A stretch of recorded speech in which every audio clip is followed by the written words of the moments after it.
Hello friends, आप सभी का स्वागत है हमारे नई यूट्यूब चैनल चल अकेडमी पर। और मैं हूं शादाब खान और मैं आपको 10th क्लास की साइंस एनसीईआरटी की साइंस पढ़ाऊंगा। और साइंस में मैं आज इस पहली वीडियो में शुरुआत कर रहा हूं आपकी फ़िज़िक्स से। और फिज़िक्स में हम लाइट वाली यूनिट पढ़ेंगे, जो कि आपका 10वां चैप्टर पढ़ता है बुक में। 10वें चैप्टर का नाम है प्रकाश का परावर्तन तथा अपवर्तन। तो ये तो यहाँ पर कुछ चीज़ें लिखी हुई है, आपने पहले देखी भी होंगी, पढ़ी भी होंगी। तो चलिए कुछ बेसिक्स से स्टार्ट करते हैं। मैं नेक्स्ट पेज कर लेता हूँ, इस पर आऊँगा मैं अभी, इस पर भी बात ध्यान दो। तो फ्रेंड्स, इसके अलावा आपको बहुत जल्दी आपको केमिस्ट्री और आपकी बायोलॉजी और मैथ सभी वीडियो आपको यहाँ पर बिल्कुल एकदम बेहतरीन तरीके से बताई जाएगी सभी चीज़ें। और मैथ 10वीं क्लास का जो होगा आपका एनसीईआरटी बेस्ड सब चीज़ें आपको कराई जाएगी, कोई दिक्कत नहीं होगी। तो सबसे पहले समझते हैं कि प्रकाश आखिर होता क्या है। प्रकाश आपका एक ऊर्जा का स्रोत है। प्रकाश एक किस्म की आपकी ऊर्जा है। आपने देखा होगा कि सभी पेड़ पौधे अपने प्रकाश से ऊर्जा ग्रहण करते हैं और अपना भोजन बनाते हैं, फिर वो भोजन हम खा लेते हैं। जैसा आपका गेहूँ हो गया, चावल हो गया, सभी क्या करते हैं, ये सभी छोटे पौधे होते हैं, ये सूर्य के प्रकाश की उपस्थिति में प्रकाश संश्लेषण से अपना भोजन बनाते हैं। तो प्रकाश एक ऊर्जा का स्रोत हो गया। और सभी जो है अपनी कॉपी पेन लेकर के बैठ जाए और अलग से नोट्स बनाते चले। आप जहाँ पर स्कूल में पढ़ रहे हो, जो पढ़ रहे हो, वो अपना नोट्स अलग रहने दो, और मेरी जो वीडियो देख रहे हो वो चीज़ें आप अलग से देख लो। क्वेश्चन वगैरह डिस्कस चैप्टर का, जब चैप्टर समाप्त हो जाएगा सबसे आखिर में क्वेश्चन वगैरह वहाँ पर डिस्कस करेंगे, किसका क्या आंसर होना चाहिए, क्या नहीं होना चाहिए, क्या कितना लिखना चाहिए, क्या करना चाहिए, वो सब वहाँ पर डिस्कस करेंगे हम। और आराम से, बहुत ही धीरे धीरे से, कोई हड़बड़ाहट, कोई जल्दबाजी नहीं, धीरे धीरे सीखेंगे। अगर इस ये परावर्तन अपवर्तन वाली यूनिट में अगर मुझे लग रहा है कि कम से कम जो मैं बहुत ही आराम से, बहुत ही बिल्कुल एक एक चीज़ समझा के चलूँ, तो लगभग 6 से 8 वीडियो भी बन सकती है, आधा घंटे की या 40-40 मिनट की। तो बिल्कुल भी कोई दिक्कत नहीं होगी, सब चीज़ें आराम से समझेंगे। तो प्रकाश एक ऊर्जा का स्रोत है। और फिर प्रकाश का इस्तेमाल क्या है भाई? प्रकाश का सबसे बड़ा स्रोत क्या है फ्री फंड का? हमारे पास सूर्य है। सूर्य प्रकाश का सबसे बड़ा स्रोत है हमारे लिए। इसी की वजह से हम दिन में जो है हर वस्तुओं को देख पाते हैं। और कोई भी वस्तु आपको कब दिखाई देती है? कोई भी वस्तु आपको कब दिखाई देती है? मान लिया कोई ऑब्जेक्ट, कोई वस्तु रखी हुई है और आप इधर खड़े हुए हो, तो आपको ये कब दिखाई देगी? जब सूर्य या फिर आपका टॉर्च, एलईडी बल्ब, कुछ भी हो, आपका एक प्रकाश का स्रोत है जहाँ से रोशनी आ रही है। यहाँ से आने वाली कोई किरण इस वस्तु पर टकराती है, और टकराने के बाद आपकी ये आँखें हैं काली काली, इन आँखों पर आकर के टकराती है रिफ्लेक्शन के बाद, तभी आप उस चीज़ को देख पाते हो, अन्यथा आप नहीं देख पाओगे। बंद अंधेरे कमरे में ऐसा ही होता है। ये चीज़ कैसी है? ये अपारदर्शी है। अपारदर्शी मतलब जिनके आप आर पार नहीं देख सकते। जैसे आपका लकड़ी की मेज़ हो गई, आप उसके आर पार नहीं देख सकते। कोई दीवार हो गई या कोई भी ऐसी चीज़ हो गई, कोई भी मोटा कागज़ हो गया, उसके आर पार आप नहीं देख सकते।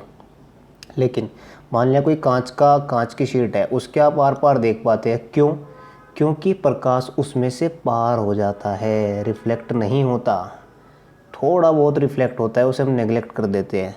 प्रकाश की किरण में से इस तरीके से निकल जाती है। तो आगे समझ में, कोई भी चीज़ दृश्यमान यानी कि दिखाई कब देगी? दृश्यमान, ये ऐसे ऐसे वर्ड है हिंदी के। दृश्यमान यानी कि विजिबल, इसको इंग्लिश में विजिबल बोलते हैं। विजिबल तभी होगी जब किसी भी प्रकाश का स्रोत से कोई भी प्रकाश की किरण उस पर टकराएगी, टकराने के बाद परावर्तित होकर के आपकी आंखों में टकराएगी, तभी आपको वस्तु दिखाई देगी। अंधेरे में ऐसा होता नहीं। अंधेरे में कोई प्रकाश का स्रोत नहीं होता, बिल्कुल गुप्त अंधेरा होता है, हमें चीज़ें दिखाई नहीं देती। ठीक है फ्रेंड्स। और जैसे कांच की शीट हो गया आपकी, इसकी मिरर, वो आपका अगर कोई पारदर्शी वस्तु होगी, कोई कांच की शीट होगी, कांच के आर पार इधर देखा जा सकता है, तो उसमें से प्रकाश आपका निकल जाता है, आर पार हो जाता है, रिफ्लेक्ट नहीं होता। इसलिए आप दूसरी तरफ का देख पाते हैं। मान लें इधर आपका कोई दोस्त खड़ा हुआ है और इधर आप खड़े हुए हो, तो आप अपने दोस्त को इजीली देख सकते हो कि भाई यहाँ पे वो खड़ा बाहर, या आपने विंडो से देख लिया। लेकिन अगर कोई लकड़ी का तख्ता लगा दी जाए इसमें कोई, तब थोड़ी ना देख पाओगे आप, तब नहीं देख पाओगे। तो ये चीज़ें समझ रहे हो कुछ? इसके अलावा इसमें फिर आपका एक चीज़ और है कि प्रकाश को हम मानते कैसे हैं, किस तरीके से मानेंगे प्रकाश को? हम अपने व्यवहारिक जीवन में जो देखते हैं और जो हम यहाँ पर जो प्रैक्टिकल में मानेंगे, व्यवहार में यहाँ पे प्रैक्टिकल में साइंस के अंतर्गत हम मानते हैं कि प्रकाश एक सरल और सीधी रेखा में चलता है इस तरीके से। हालांकि आपको दिखता तो है नहीं आसमान में या कहीं भी आसपास के प्रकाश दिखाई दे रहा हमें और ऐसा चल के हमारी तरफ आ रहा। प्रकाश इनविजिबल चीज़ है, लेकिन है तो कुछ तो है, वो एनर्जी है, उसे हम महसूस कर सकते हैं, आंखों से देख सकते हैं कि भाई प्रकाश है तो हमें कुछ चीज़ें दिखाई दे रही है, नहीं है तो नहीं दिखाई दे रही है। तो प्रकाश एक सरल रेखा में चलता है, सरल रेखा में चलता हुआ प्रतीत होता है। सरल रेखीय किरण मानेंगे प्रकाश को। डेफिनेशन के तौर पर प्रकाश एक सरल रेखीय किरण है और प्रकाश को तरंग माना गया है। प्रकाश को इसके अलावा आपका तरंग माना गया है और कण भी माना गया है और दोनों भी नहीं माने गए। इसमें आप पढ़ोगे प्लैंक का क्वांटम सिद्धांत, क्वांटम का नियम पढ़ेंगे आप, वो 11th और 12th क्लास में है। ये आउट ऑफ सिलेबस है ये सब चीज़ें आपकी। यहाँ पर प्रकाश को एक किरण माना गया है, सरल रेखीय किरण माना गया है और इसके बारे में ही हम पढ़ेंगे, ये यहाँ पर हम डिस्कस नहीं करेंगे। ये आपका हायर स्टडी में चला जाएगा 11th और 12th क्लास में। तो ये कुछ चीज़ें हैं, ये मत सोचना कि बिना मतलब की बात है, लेकिन आपको हो सकता है बहुत बच्चों को यही ना पता हो कि वस्तु दिखाई कैसी देती है। आर पार निकल जाता है प्रकाश, उन्हें अपारदर्शी वस्तु बोलते हैं। ये आपकी पारदर्शी वस्तु है, पारदर्शी, ये आपकी पारदर्शी वस्तु है कोई यहाँ पर, इसमें से प्रकाश आर पार निकल जाता है। ये आपकी अपारदर्शी है। दृश्यमान का मतलब ये विजिबल यानी कि दिखाई दे रही है, दिखाई आपको ये भी देगी, ये भी दिखाई देगी। तो इतना हो गया। अब आते हैं, आपने इधर ले लेते हैं अब एक ब्लू पेन से। आपने एक समतल दर्पण देखा होगा। समतल दर्पण कैसा होता है? आपके घर में मेकअप वगैरह बाल वाल बनाने के लिए आपने घर में एक अच्छा सा मिरर टांग रखा होगा, वो प्लेन मिरर होता है, उसका बोलते हैं हम प्लेन मिरर। प्लेन मिरर यानी कि समतल, हिंदी ऐसी है मेरी राइटिंग समझना। समतल दर्पण, समतल दर्पण पर फिर हम आपने 9th उसमें 8th क्लास में पढ़ा होगा ये वाला नियम, परावर्तन का नियम। कोई भी इधर प्रकाश का स्रोत है, टॉर्च हो, सूर्य हो, कुछ भी हो, इधर से कोई किरण आएगी, ऐसे आई और दर्पण के बिंदु पर टकराकर परावर्तित हो गई, इधर से निकल गई, तो इसको बोलते हैं हम आपतित किरण। आपतित किरण। और इसको बोलते हैं परावर्तित किरण, इसको बोलते हैं हम परावर्तित किरण। और बीच में हम एक कॉमन नॉर्मल मानते हैं, इसको बोलते हैं हम अभिलंब। मैं आपको आगे एक डायग्राम बना रखा है काफ़ी अच्छा, ये रफली समझ लो थोड़ा सा, इसको हटा देते हैं। ये आपका अभिलंब हो गया। अभिलंब क्या होता है? यहाँ पर देखो एक बार नीचे, 1 मिनट के लिए कोई सीधी लाइन है, उस पर बिल्कुल 90 डिग्री पर एक लाइन ऐसे खींच दो, 90 डिग्री पे बिल्कुल। ये मैथमेटिक्स का पोर्शन है, ज्योमेट्री का पढ़ा होगा 8th क्लास में, 9th क्लास में खूब पढ़ा होगा। इसको अभिलंब बोलते हैं, जो बिल्कुल 90 डिग्री पर होता है, यानी कि इनके बीच का कोण 90 डिग्री है, यहाँ से यहाँ तक, नीचे वाली तक का। तो परावर्तन के 2 नियम होते हैं, एक तो होता है कि आपतित किरण और ये होता है आपका अभिलंब। इसे भी लिख देता हूँ अभिलंब। 30 से 40 मिनट की वीडियो रखूँगा, ज़्यादा लंबी नहीं करूँगा और चीज़ों को समझते चलेंगे। पहले चैप्टर की शुरुआत है, कुछ बेसिक बातें बता रहा हूँ, कोई खास। ये एंगल आपका आई होता है, ये होता है आपका आर।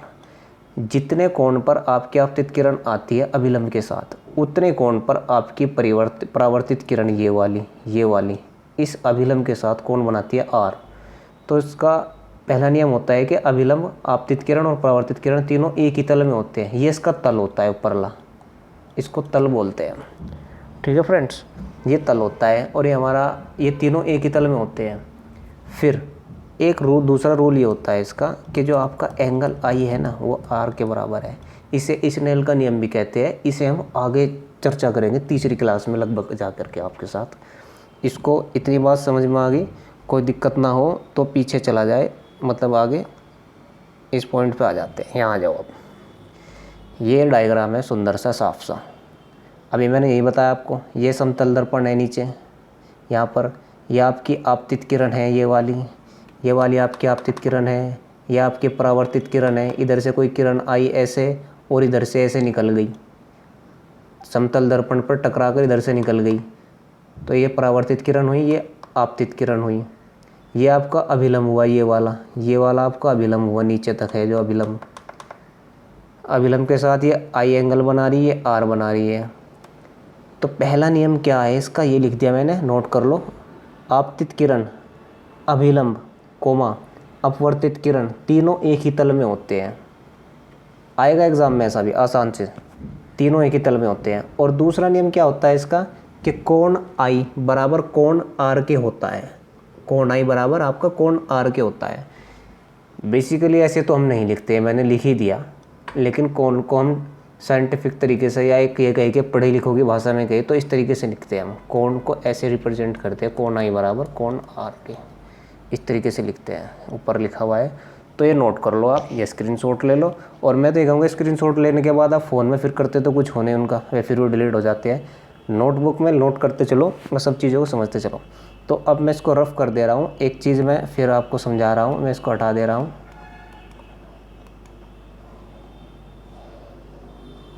इसको हटा देता हूँ यहाँ से। अब एक छोटी सी कहानी समतल दर्पण में समझो। समतल दर्पण जो आपके घर में होता है, बाल वाल बनाने के लिए इस्तेमाल करते हो। तो अब इसमें जो चैप्टर में बातें हैं वो बातें इसी तरीके से है कि इसमें हम गोलीय दर्पण के बारे में समझेंगे, गोलीय दर्पण क्या होते हैं। लेकिन गोल से पहले भाई ये तो समझ लो समतल क्या होता है, समतल को फिर गोल क्यों करा, ये सब चीज़ें पढ़ेंगे।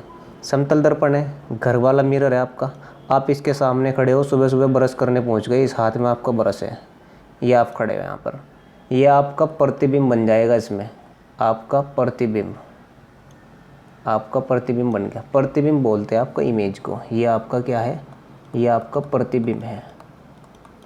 ये बहुत अजीब अजीब से वर्ड सुनने को मिलेंगे और इनसे आपको डर भी लगता है ना। इसको इमेज बोलते हैं। तो आपसे ये पूछेगा कि समतल दर्पण में हमारा प्रतिबिंब कैसे बनता है। ये मैं इसकी आँख बना देता हूँ और यह इसका बन गया हंसता हुआ। ये क्या है, इधर तो नहीं दिखाई दे रही आँखें मुझे, उधर क्यों दिखाई दे रही है, ये आप समझो इस चीज़ को, लगाओ दिमाग। अगर आपका प्रतिबिंब कैसा बन रहा है, सीधा बन रहा है कि उल्टा बन रहा है, हमें दिख रहा है, दिखाई दे रहा है कि भाई सीधा बन रहा है, यहाँ भी सर ऊपर है और यहाँ भी सर ऊपर है, कोई दिक्कत नहीं। सीधा बन रहा है, आपके साइज का ही बनेगा, कोई दिक्कत नहीं।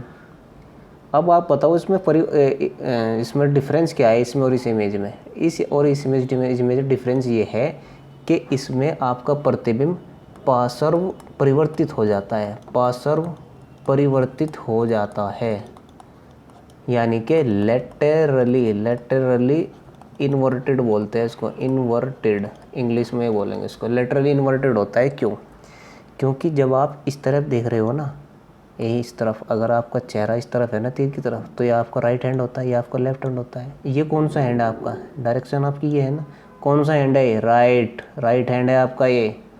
और ये वाला कौन सा हैंड है आपका, है तो ये आपका ही, आप ही का प्रतिबिंब बन रहा है।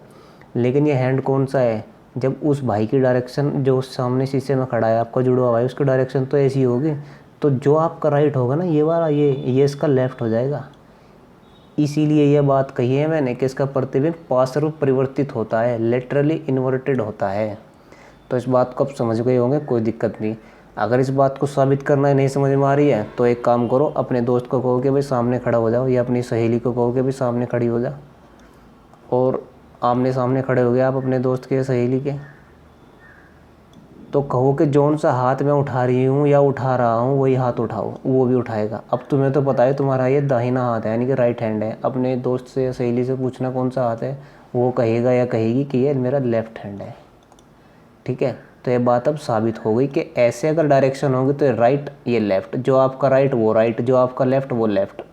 और अगर किसी की डायरेक्शन ऐसी है इस तरफ, तो जो आपका राइट वो लेफ्ट, और जो आपका लेफ्ट वो राइट। अब आप समझ गए होंगे। अब लगभग 13 मिनट हो गई। अब इसमें आपने काफ़ी कुछ सीख लिया मेरे हिसाब से। तो अगर मैं चाहूँ तो यहीं पे भी ख़त्म कर सकता हूँ, लेकिन नहीं, अभी 15-20 मिनट और आराम से पढ़ेंगे। ये आपको समझ आना चाहिए, ये इम्पोर्टेंट है। इम्पोर्टेंट तो एक एक चीज़ है। ये वाली बात बताई मैंने, बहुत को तो ये भी नहीं पता होगी। ये आप अपने शर्ट में जेब भी चेक कर सकते हो कि जेब है आपकी इधर, दिखाई भी इधर ही देगी, लेकिन उस भाई के उल्टी तरफ होगी, आपके सीधी तरफ होगी। ये उस भाई के सीधी तरफ होगी, राइट साइड होगी, और आपके लेफ़्ट साइड होगी। इस तरीके से ये लेटरली इन्वर्टेड होता है मिरर में, ये इस तरीके से होता है। अब बात करते हैं हम गोलीय दर्पण की। अब गोलीय दर्पण का इस्तेमाल क्या है, गोलीय दर्पण क्यों बनाए हमने, क्योंकि उसमें कुछ ऐसी घटनाएं होती है, इसका नोट कर लेना इन सब चीज़ों को। उसमें कुछ ऐसी घटनाएं होती है, ये मैंने गलत कर दिया, ऐसे नहीं करना चाहिए था। चलो कोई नहीं, मिटा दिया तो मिटा दिया, पीछे से रिवाइंड करके वीडियो में देख लेना भाई। अब मिट गया तो मिट गया। अब गोलीय दर्पण की ज़रूरत क्यों पड़ी? क्योंकि उनमें कुछ ऐसी घटनाएं होती है जो हमारे फ़ायदे का काम करती है, हमारे लिए लाभकारी होती है। तो गोलीय दर्पण समझ लेते हैं कैसे होते हैं। गोलीय दर्पण आपके जैसे नाम से पता चल रहा है, गोल कैसे होते हैं।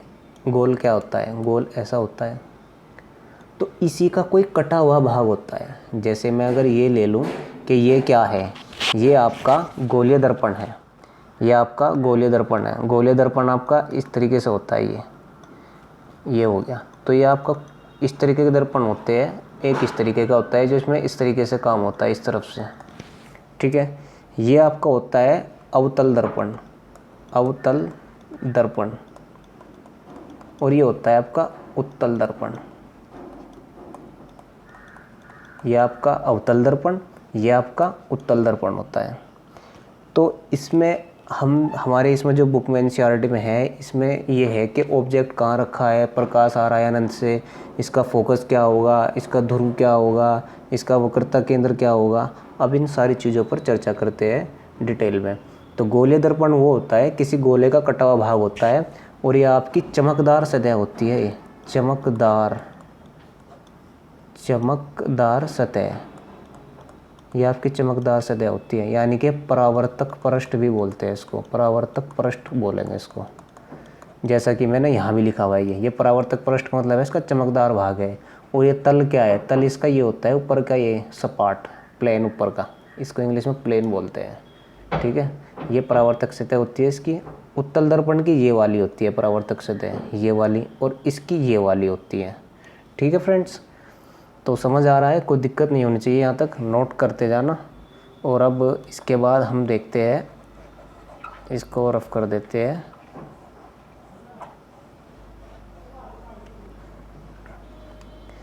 अब नेक्स्ट पेज पे चलते हैं एक बार। आपका ये हो गया सब। इसमें आप उत्तल और अवतल दर्पण का एक उदाहरण और ले सकते हैं। जैसे आपके घर में चम्मच होगी, स्पून बोलते हैं जिसको, SPOON, स्पून, यानी कि आपकी चम्मच होगी, सभी के घर में होगी। चम्मच इस तरीके की होती है, ये मैंने बता भी रखा है आपको, बाद में समझाऊंगा अब मैं। तो ये जो अंदर वाला हिस्सा है, ये आपका अवतल दर्पण का काम करता है, अवतल दर्पण का काम करता है। और ये वाला आपका उत्तल दर्पण का काम करता है, ये आपका उत्तल दर्पण का काम करता है। तो अब इस तरीके से होते हैं, कटे हुए, गहरे, अंदर की ओर धसे हुए कटे हुए, या बाहर की ओर उभरे हुए। इस तरीके से आपके उत्तल और अवतल दर्पण होते हैं। अब नेक्स्ट चलते हैं, हम अपना काम करते हैं। नेक्स्ट ये आ गया आपका फ्रेंड्स कॉनकेव मिरर। अब कॉनकेव मिरर कैसे होते हैं? ये इस तरह का होता है कॉनकेव मिरर। मैंने बताया आपको कि इस तरीके का जो होता है ना, उसको अवतल दर्पण बोलते हैं। यहाँ पर लिख देते हैं हिंदी में, अवतल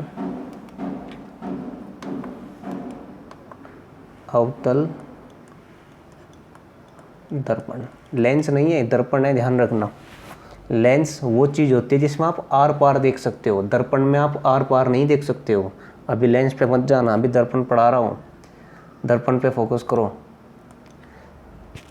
दर्पण ये होता है आपका अवतल दर्पण, इस तरीके का होता है। और जो ये है ना, ये इधर आपकी लाल लाल लाइन लग कर वापस मुड़ रही है, ये आपका चमकदार सतह है। ये वाली आपकी चमकदार सतह है, चमकदार सतह नहीं लिखा जाता यार, चमकदार सतह, ये आपकी चमकदार सतह है, ये आपकी चमकदार सतह है। इसको आप परावर्तक पृष्ठ भी बोलते हैं, अभी बताया मैंने आपको, या फिर इसको बोलते हैं परावर्तक पृष्ठ, परावर्तक पृष्ठ बोलते हैं इसको। तो यहाँ पर अनंत से प्रकाश की किरणें आ रही है, ये कोई ये भी ऑब्जेक्ट रखा हुआ है, इधर से आपकी प्रकाश की किरणें आ रही है, और ये किरण की डायरेक्शन आपको पता चले, जिधर आपके डायरेक्शन है, तीर का निशान है जिस तरफ आपका, उसी तरफ आपका प्रकाश जा रहा है। ये प्रकाश की किरण गई और अवतल दर्पण के इस पॉइंट से टकरा करके और यहाँ से निकल गई। कोई बात नहीं, जाने दो उसको, ये निकल गई इस तरफ, ये इस तरफ निकल गई, ये इस तरफ निकल गई, और ये इस तरफ निकल गई, सारी आई और चली गई। लेकिन जो बिल्कुल मेन बीचों बीच दर्पण का जो हिस्सा है, यहाँ से जो किरण टकराई, वो देखो कहीं पे भी नहीं गई। ये मैं अब लगाता हूँ उसका डायरेक्शन, ये वापस जाएगी इसी दिशा में। और ये जो दर्पण है आपका अवतल दर्पण, ये आपका MN से डिनोट करेंगे इसको, MN इसका द्वारक कहलाता है, Mn इसका आपका द्वारक कहलाता है, इसको बोलते हैं द्वारक, इसको द्वारक बोलते हैं Mn को। और जो दर्पण का मिड पॉइंट होता है इसको बोलते हैं P, इसे बोलते हैं ध्रुव। क्या बोलते हैं? ध्रुव, इसको ध्रुव बोलते हैं। बस ये P ध्रुव है, ये तो इसका हिस्सा था, तो परावर्तक पृष्ठ चमकदार से रहेगा। इसके मिड पॉइंट को P बोलते हैं, Mn को इसका द्वारक बोलते हैं। और जिस पॉइंट पर सारी प्रकाश की किरणें आने के बाद एक पॉइंट पर मिलती है उसे फोकस बोलते हैं। इसे F से डिनोट करते हैं हम। कहीं से डिनोट करते हैं? F से। ये वाला F आपका F से डिनोट करते हैं, ये होता है आपका फोकस, इसको बोलते हैं फोकस, फोकस बिंदु, इसको फोकस बिंदु बोलते हैं। और अगर मैं अज्यूम करूँ कि गोलीय दर्पण है तो जो आपका मुड़ा हुआ हिस्सा है ये वाला, अगर मैं इसको डॉट में या ऐसे ले जाना चाहूँ तो आपको पता चलेगा कि ये गोला बनेगा। बन गया गोला, आपका दिखाई दे रहा है, आपका गोला बन गया ना गोला। तो जैसे मैं गोला बना रहा हूँ, वृत्त बना रहा हूँ, इसका केंद्र C होता है, आपको पता है। और ये आपकी क्या होती है? त्रिज्या होती है, रेडियस, इसको त्रिज्या बोलते हैं हम। पढ़ा होगा मैथ में त्रिज्या। एक एक चीज़ को समझोगे ना तो कभी नहीं भूलोगे और ना ही कहीं मार खाओगे। तो ये त्रिज्या हो गई आपकी त्रिज्या हो गई है। और इस पॉइंट को 1 मिनट में कट कर दे रहा हूँ उसको। ये आपका पॉइंट C कहलाता है। तो जो आपने ये बनाया था ना हमने कि ये गोला हो सकता है, मान लिया हमने ऐसा है। ये दर्पण का हिस्सा नहीं है, और दर्पण सिर्फ हमारा M और N ही है बस। ये हमारे सारे काल्पनिक है, बस निकाले हुए हमने, माने हुए कि भाई ऐसा होता है बाहर। मान लिया हमने, एक गोला तो बनाएगा ये चाप, उस गोले का केंद्र C होगा। और इस C को क्या बोलेंगे हम? इस C को बोलेंगे हम आपका वक्रता केंद्र। इस C को बोलेंगे हम अपना वक्रता केंद्र, वक्रता केंद्र बोलेंगे इसको। और जो आपकी, अब यहाँ से थोड़ा सा पेन चेंज कर देते हैं, पेन का कलर चेंज करते हैं। अब आपका इसमें क्या रह गया? फोकस हो गया, ध्रुव हो गया, वक्रता केंद्र होगा, यही बेहद इंपॉर्टेंट है। और जो लाइन है ना बिल्कुल बीचों वाली लाइन, ये वाली लाइन, ये वाली लाइन, इसको बोलते हैं हम आपकी प्रिंसिपल एक्सिस, यानी कि मुख्य अक्ष। मुख्य, क्या चक्कर है यार, इसको बोलते हैं हम आपके मुख्य अक्ष। ये आपकी मुख्य अक्ष है, यहाँ से और यहाँ तक ही चलेगी मुख्य अक्ष। ये यहाँ से और ये यहाँ तक, इस तरीके से ये आपकी पूरी मुख्य अक्ष है। इस चीज़ को नोट कर लेना। डायग्राम आपकी बुक में तो है ही, मैंने भी बहुत अच्छा बना रखा है, कोई दिक्कत नहीं है, समझ लो आप इस चीज़ को। आपका अब इसमें कुछ नहीं बचा, इसमें सारा बता दिया मैंने। और ये जो पॉइंट होता है ना आपका P, ये दर्पण के सबसे ऊपरली सतह पर होता है। जैसे मैंने वहाँ प्लेन मिरर में बताया था ना, आपका प्लेन मिरर में ये आई और ये निकल गई, तो ये पॉइंट अविलंब यहाँ पर होता है ऊपर। ये इसके ऐसा नहीं कि दर्पण इतना मोटा है आपका और दर्पण में नीचे की तरफ है, यहाँ नहीं होता, बिल्कुल ऊपर होता है ये पॉइंट आपका। ये ध्रुव आपका बिल्कुल ऊपर होता है यहाँ पर, ठीक है। इस चीज़ को याद रखना इस चीज़ को। अब इसमें आपका अवतल दर्पण में मेरे हिसाब से मैंने सब कुछ बता दिया। अब हाँ, एक Mn समझ लो, Mn होता क्या है एक्चुअल में आपका Mn होता क्या है? Mn आपका द्वारक होता है, इसे इंग्लिश में हम एपर्चर बोलते हैं। इंग्लिश में हम इसको एपर्चर बोलते हैं, APERTUR, इसको हम एपर्चर बोलते हैं। अपर्चर मान लिया ये आपका लेंस है, ये दर्पण है आपका दर्पण। इसकी जो गोलीयता है ना, इसकी राउंडनेस है, जो उसकी गोलाई है, इसको ही हम अपर्चर बोलते हैं। और यहाँ पर हम केवल उन्हीं दर्पण का अध्ययन करेंगे जिनकी, ये ऐसे है ना दर्पण, ऐसे है ना, ये आपका पॉइंट C है, ये आपका P है, यहाँ पर P यहाँ पर है, यहाँ पर ध्यान रखना, पीछे नहीं है, यहाँ है P। तो CP जो है ना आपकी, या PC बराबर आपकी वक्रता त्रिज्या है, वक्रता त्रिज्या। अभी 2-3 चीज़ें रह गई है लेंस में, पूरी बता देता हूँ। 24 मिनट हो गई, बस अब जल्दी ख़त्म करेंगे।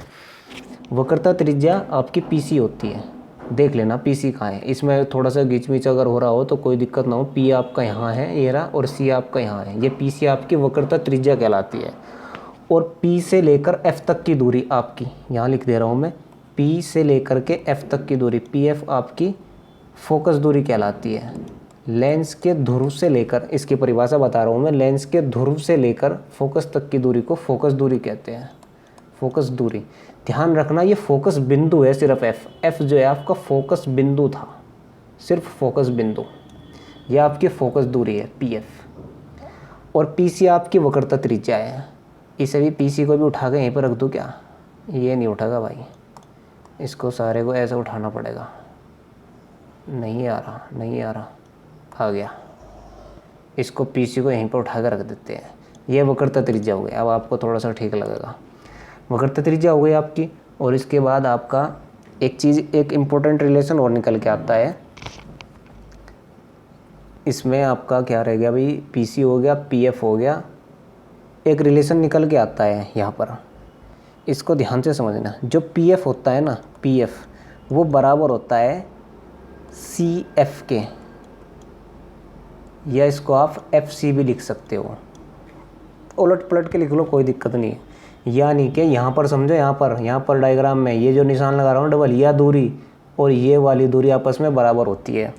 तो अब यहाँ से एक रिलेशन निकल के आता है, यहाँ से एक निकल FC लिख देते हैं इसको। चलो, PF बराबर FC के होता है। ये इम्पोर्टेंट रिलेशन है आपका। यहाँ से एक रिलेशन निकल के आता है। और जो PC है आपकी, इसको डिनोट कहीं से करते हैं? PC को डिनोट करते हैं हम कैपिटल R से। PC को कैपिटल R से डिनोट करते हैं हम। PC को हम कैपिटल R से डिनोट करते हैं। और फोकस दूरी को हम, आपकी F होती है, छोटे f से इस्तेमाल करते हैं हम। छोटे f से डिनोट करते हैं इसको। वक्रता त्रिज्या को कैपिटल R से। और अब आपकी क्या बची? आपकी बची इसमें अब एक चीज़ बच गई इसमें, जो फोकस दूरी और इसके बीच में एक रिलेशन होता है। फोकस दूरी बराबर होता है आपका R/2। या करके लिखो R बराबर 2F। ये आपका इम्पोर्टेंट रिलेशन है, हर न्यूमेरिकल में एग्ज़ाम में ज़रूर पूछा जाता है इसके बारे में, कि फोकस दूरी, यहाँ पर लिखता हूँ मैं, फोकस दूरी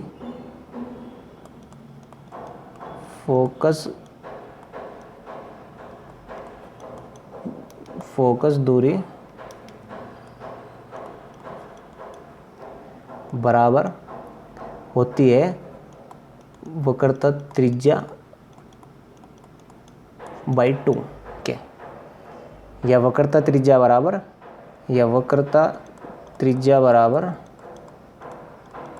ध्यान रखना ऐसे कि ना राइटिंग में, वक्रता त्रिज्या बराबर 2 गुना फोकस दूरी।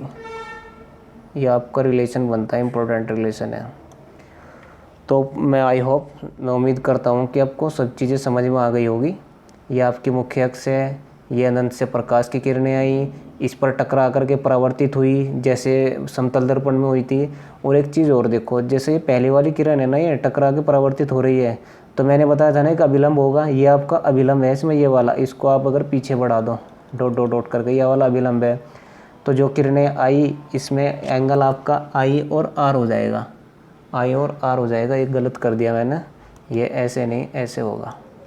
ये एंगल आपका I होगा, क्योंकि जो किरण सबसे पहले आई उसके साथ का एंगल I, और जो एंगल रिफ्लेक्ट हुई उसका होता है R से रिफ्लेक्ट, ये वाला।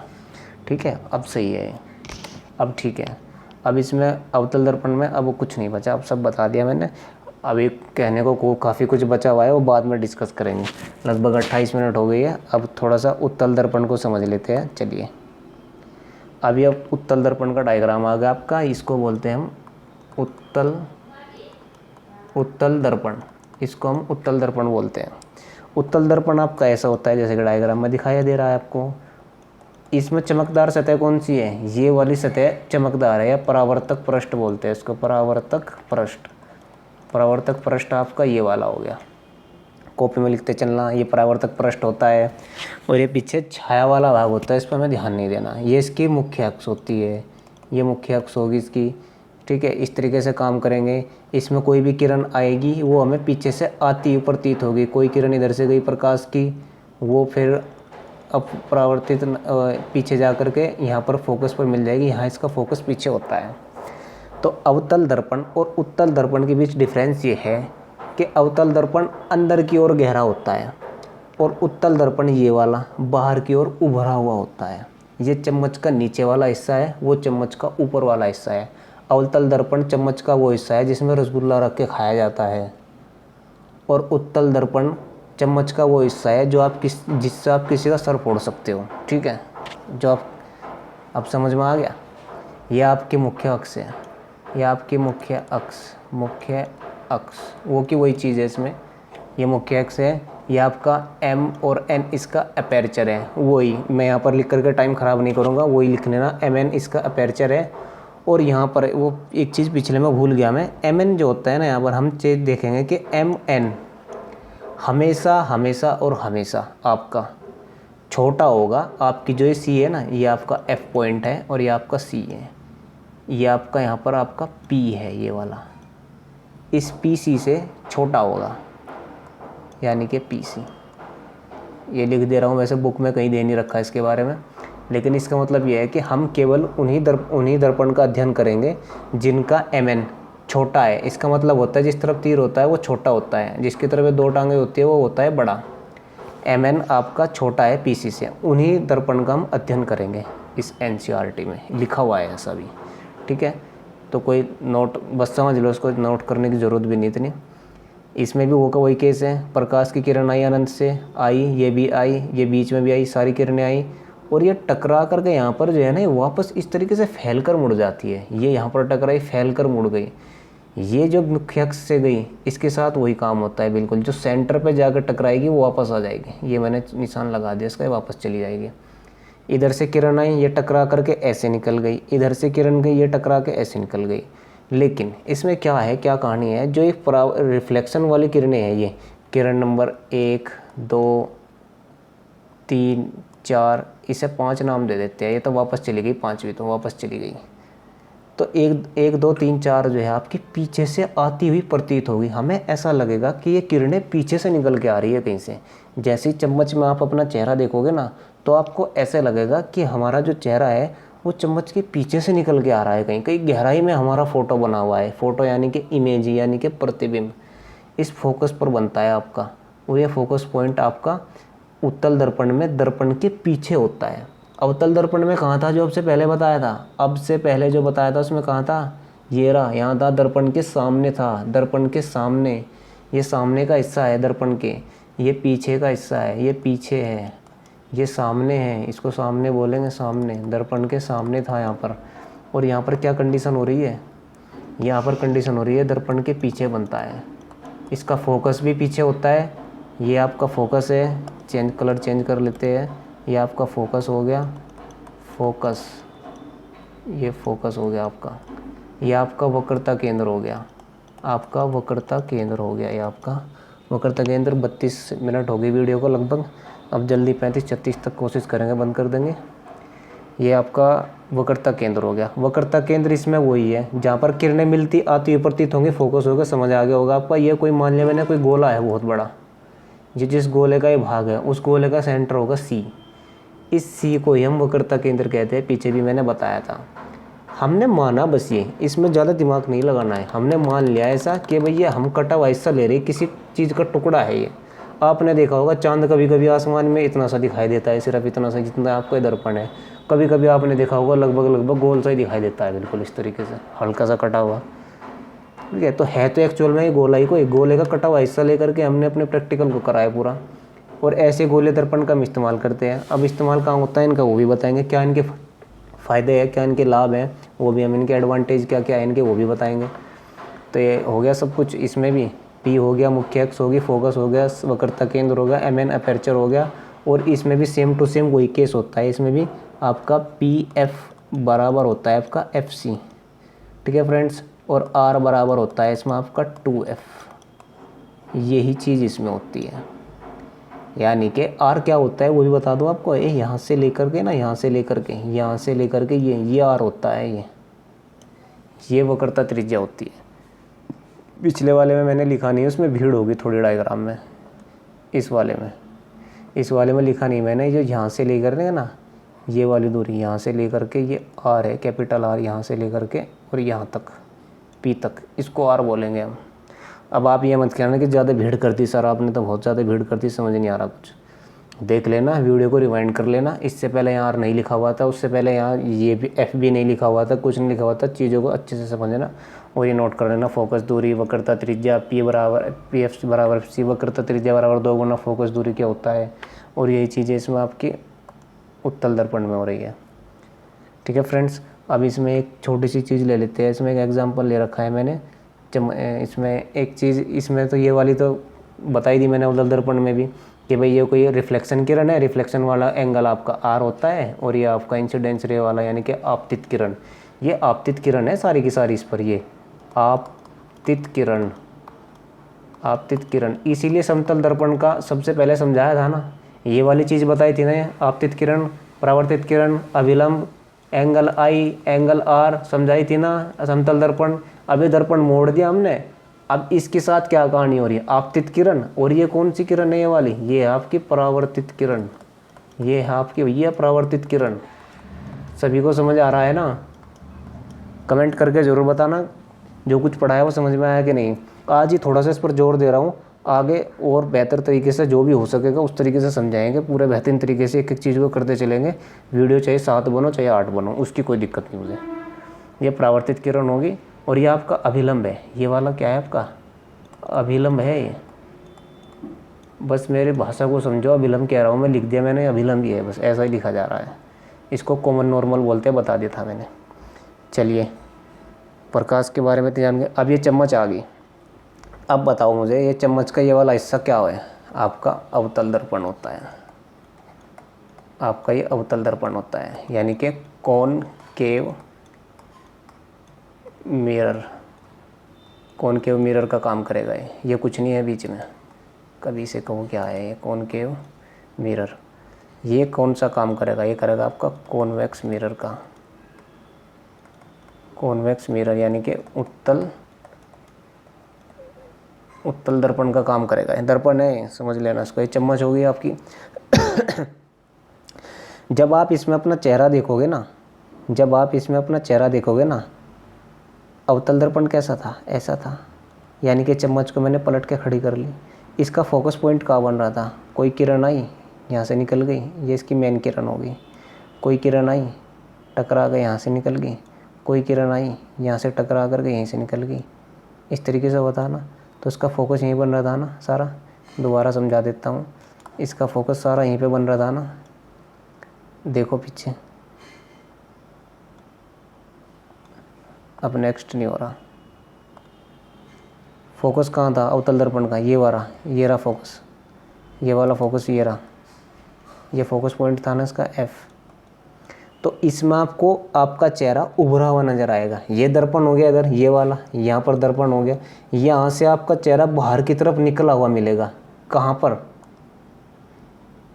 कहाँ पर, जब आप चम्मच पर यहाँ पर अपना चेहरा देखने की कोशिश करोगे, इस साइड पर अगर चम्मच में आप अपना चेहरा देखोगे तो आपको आपका चेहरा उल्टा दिखाई देगा। आपका मैं लिख दे रहा हूँ यहाँ पर, चेहरा आपका कैसा दिखाई देगा, उल्टा दिखाई देगा, बड़ा सा दिखाई देगा, उल्टा और बड़ा दिखाई देगा। और जब आप यहाँ देखने की कोशिश करोगे ना तो छोटा दिखाई देगा और सीधा दिखाई देगा, ध्यान रखना। और ये आपका प्रतिबिंब आपका आभासी होता है। ये मैं आगे बताऊंगा आभासी कैसा प्रतिबिंब होता है और वास्तविक कैसा होता है, उसे अभी रहने देते हैं यहाँ से। ये आपका आभासी होगा, आभासी, और ये आपका यहाँ पर वास्तविक बनेगा। इसको बाद में पढ़ेंगे, अंडरलाइन कर दिया मैंने वास्तविक। कोशिश करना बुक से देखना क्या होता है वास्तविक और आभासी, समझ में आता है कि नहीं आपकी। इसमें तो एग्जैक्ट तो दिए बनी है, लेकिन मुझे पता है पीछे आपने पढ़ा होगा 7th क्लास में 8th क्लास में, बताना क्या होता है आभासी। तो फ्रेंड्स, वीडियो को यहीं पर समाप्त करूँगा। तो आपको अगर अच्छे से समझ में आया है तो कमेंट करके बताइए कि समझ आया और क्या और इसमें कुछ जोड़ा जा सकता है, क्या बेहतर करा जा सकता है। अपनी तरफ से मैं पूरी कोशिश करूँगा। अभी आप बच्चे हो, आप अभी 9th करके 10th में आए हो। फरवरी में आपके, मार्च में आपके एग्ज़ाम होने हैं, फरवरी मार्च में, और एग्ज़ाम का प्रेशर सर पे रहता ही है।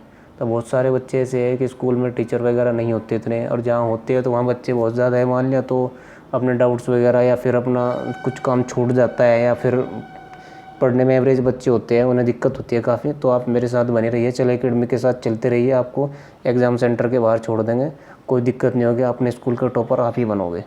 ठीक है फ्रेंड्स, तो मैंने बता दिया आपको। इधर ये प्रैक्टिकल करके देखना चम्मच के साथ, आपको छोटा चेहरा मिलेगा इधर और सीधा मिलेगा। एकदम ऐसा लगेगा जैसे पीछे से निकल कर आ रहा कहीं से, चम्मच के इस तरफ से निकल कर आ रहा जब आप यहाँ देखोगे। और जब आप यहाँ देखोगे ना तो ऐसा लगेगा जैसे उभरा हुआ जैसे चेहरा यहाँ है हमारा, और उल्टा बनेगा। ये मैंने बता दिया उल्टा बनेगा। ठीक है फ्रेंड्स, तो चैनल को जरूर सब्सक्राइब करिए, अपने यार दोस्तों में, अपने फ्रेंड सर्कल में, सभी जगह बताइए चैनल को और लिंक भेज दीजिए उनके पास। और चैनल को जरूर सब्सक्राइब करें, वीडियो को लाइक करें, शेयर करें दबा के, कोई दिक्कत नहीं। तो बने रहिए चल अकेडमी के साथ। Thank you very much.